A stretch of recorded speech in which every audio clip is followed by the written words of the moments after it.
may contain triggering content. Viewer discretion is advised. Mount Everest, the roof of the world. At 8,849 meters above sea level, it's the highest point on Earth. For many people, it's the symbol of glory, achievement, and dreams coming true. But for some, it quickly turns into a cold and unforgiving tomb, a grave at the top of the world. Here are the true stories of 3 courageous women who dared to conquer the mighty Everest, and then they never came back. Our first story is that of Chantal Modouet, a fearless French climber who became a legend in her own right by summiting several of the world's highest peaks without bottled oxygen. Among them, the notoriously difficult K2 and Cho Oyu, but her name would be forever linked to the mountain she loved and loathed, Mount Everest. Chantal had summited Everest twice before, once in 1990 without supplemental oxygen, and then again in 1996 with a commercial team. Despite her previous successes, the mountain had taken its toll on her, and she didn't want to go back. In fact, she told her friends, "I am through with Everest." But her desire to conquer the mountain soon overshadowed her apprehension. Chantal was a force to be reckoned with. Not only was she a talented and experienced mountaineer, but she also had a reputation for being a bit of a mystery. People knew her as a loner who preferred to climb solo and disappeared for days or even weeks at a time. This added to the intrigue surrounding her and led some of her fellow climbers to whisper rumors about her. They started calling her the Black Widow of the mountains, because she seemed to disappear after every successful climb. There was even speculation that she might have been poisoning her partners, which would explain why so many of them suddenly died. Even though these claims were never proven to be true, they only added to the legend of Chantal and made her seem even more elusive and dangerous. In May 1998, Chantal was part of an expedition on Dolajuri, just 2 weeks before Everest. During the ascent, she began feeling unwell and struggled to carry on. On May 12th, her Sherpa found her lifeless body in a tent with no sign of injury or foul play. The cause of her death remains unknown, leading to more speculation and rumors. Some believe that she succumbed to altitude sickness or exhaustion, while others still whisper that she was poisoned. Regardless of what really happened to her,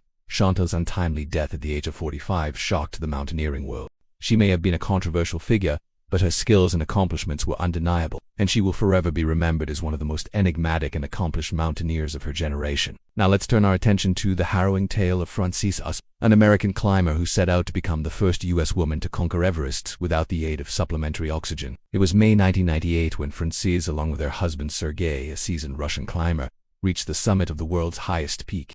But their triumph was short-lived. As they began their descent, Frances became weak and disoriented, struggling to put one foot in front of the other. By the time they reached the south summit, 8 hours into their descent, she could go no further. Realizing that she posed a danger to herself and others, he decided to descend alone in the hopes of getting help. Meanwhile, Frances huddled in the snow, fighting for survival against the freezing temperatures and thin air. When the rescue team finally arrived, they found her alive but unable to move.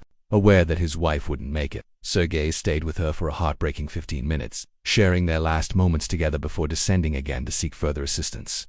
Tragically, when the rescue team returned, Frances had died. Despite the efforts of the climbers who tried to reach her, the death zone above 8,000 meters is unforgiving, and every minute spent in such a perilous environment puts lives at risk. The decision to stay or go often comes down to a matter of seconds. Frances's body was left where it lay, and for 5 years it remained visible to climbers passing by. It was a haunting sight, the Sleeping Beauty as she came to be known, forever frozen in a purple climbing suit. However, it is important to note that leaving a deceased climber on the mountain is not done out of callousness, but because the risk of bringing the body down is just as great as the risk taken by the climber attempting the ascent. The freezing cold and unpredictable weather conditions can also make retrieving the body extremely difficult.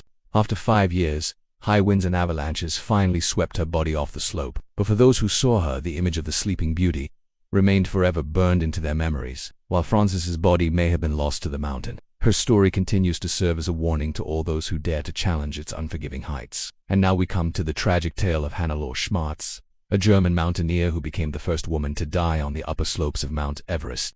It was 19, and Hannelore was part of a 9-member West German expedition aiming to scale Everest via the northeast ridge. After weeks of preparation, the team began their final assault on the summit. On May 8th, Hannelore and her companions reached the top of the world. But as the saying goes, Everest doesn't show mercy. On their way down, Hannelore and her partner, American Ray Jeniton, became exhausted and unable to continue. They decided to set up camp at 8,200 meters above sea level in a treacherous death zone. Despite the dangers, the next morning Hannelore woke up and found that Ray had died during the night. Unable to carry his body with her, she left it where it lay, a grim reminder of the mountain's unforgiving nature.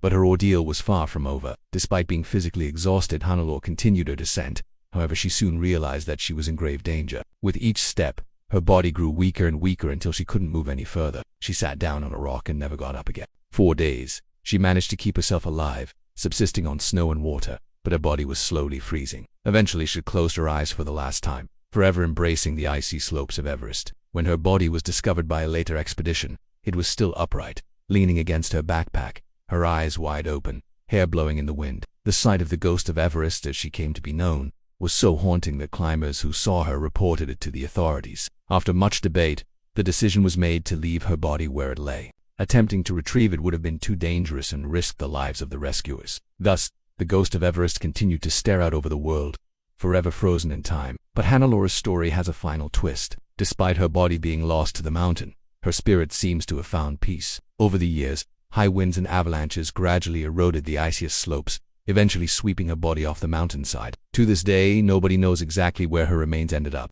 Perhaps they were carried away by the glaciers forever, or maybe they rest in some secluded crevice, far from the bustling trails. One thing is certain, though, she is no longer frozen in time, and perhaps that is the greatest mercy Everest could offer her. Over the years, numerous attempts have been made to recover the bodies of these brave souls. However, the harsh weather conditions and treacherous terrain have made it nearly impossible to retrieve their remains. This has left many families searching for answers, wondering if they will ever be able to bring their loved ones home. Meanwhile, the mountains stand as silent witnesses to these tragedies, their icy peaks serving as final resting places for those who dared to dream of conquering the world's greatest heights. That concludes our chilling journey into the tales of 3 women who met tragic ends on Mount Everest. Each of their stories is a testament to the unforgiving nature of the mountain and the indomitable spirit of adventure that drives humans to explore the unknown. If you found this story powerful and haunting, please don't hesitate to hit the like button and subscribe for more captivating content. Thank you for watching, and remember to stay tuned for more incredible stories.